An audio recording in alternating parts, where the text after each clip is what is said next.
Hello, this is Lee Thurburn, and in this video we're going to go through the process of creating an account, registering, validating or verifying the email address, and then the initial onboarding sequence. So let's begin.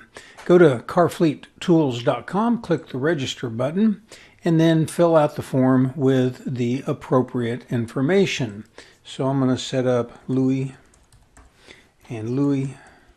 So this would be Louis 817-569-0494. That's my phone number.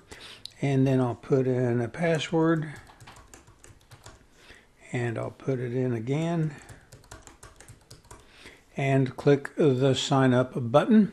And then we'll wait about 15 seconds while the system creates the account and all the files and folders that are related to the account. In the meantime, it's also sending an email to the email that you have added or given the system. Once the system comes back with the thanks message, go ahead and open another window using the same browser and go to the email account that you used for the registration. Depending on the email's provider that you're using, it may take a moment or two for that email to come in, and when it does, it'll be from Jubilee.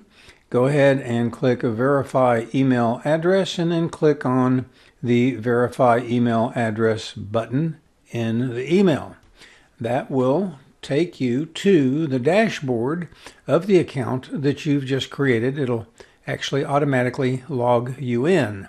You're going to see a series of 4 pop-up messages that must be answered before you can complete the process and use the system.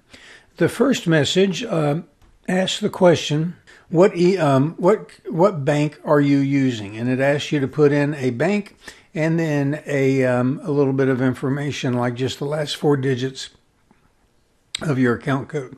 So I'm going to use Comerica and then just 1, 2, 3, 4 and put in the date that your bank account was created, and then just click Next Step. The next pop-up is going to ask you to tell us about at least 1 vehicle that is in your fleet. Now you can add more vehicles here if you want. You can always add more vehicles later. So I'm going to go ahead and choose a Volkswagen, and I'm going to choose a Jetta. I'm going to choose a year.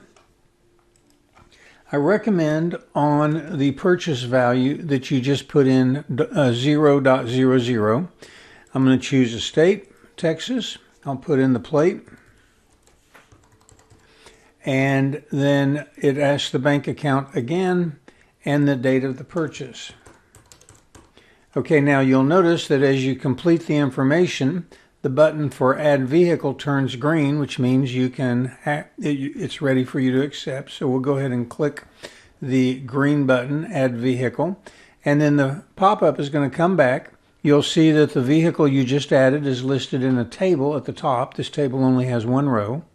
And then you have the option of entering another vehicle or clicking Next Step. So we'll just click Next Step. Remember, you can always add more vehicles later. And then there's a message here about how to use the system with the idea that many or most new users will set up the previous end of year. So whatever year you are in, it's most common to set up the starting point to be the end of year from the previous year. Now you can go back all the way to the beginning if you want to, and whenever you started your business, however long that is, and you can rebuild everything here, but most people start from some pre-existing data. So this just explains that if you want to use a previous end of year or a previous end of month, that you can do so. We'll go ahead and click on Next Step. And here is a video that is a tutorial on how to use the system. Since I'm actually making this video now, it doesn't have that video in it. So I'm going to just click on it, and then we're going to grab the little red button and we're going to pull it all the way forward.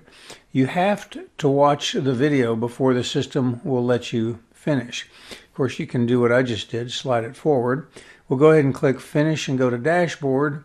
And at this point, you now have a system, an account set up completely ready to go for your business. Those are the basic steps of onboarding, which will get you set up and ready to go. Now, in the next video that I'm going to cut, I'm going to go ahead and show you how to input the previous year's end of year balances so that you have a starting point for your current year. Thank you for watching, and come back for the next video. Thanks.